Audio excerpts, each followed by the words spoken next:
I never believed in ghost stories, at least, not until that rainy night, driving along the old Millford Road. The storm was relentless. My wipers barely kept up as I tried to see through the darkness. That's when I saw her, standing alone beneath a flickering street lamp, soaked to the bone, wearing what looked like a faded nurse's uniform. She waved timidly, her face pale but kind. I hesitated, then pulled over and rolled down the window. "Are you all right?" I asked. She nodded. "Could you give me a lift to the hospital? It's just up the road."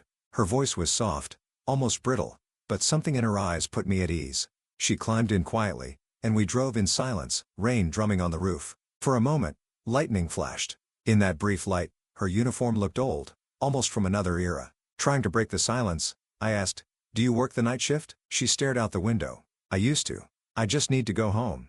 Soon, we reached the old county hospital. Its gates were locked, the building swallowed by weeds and darkness.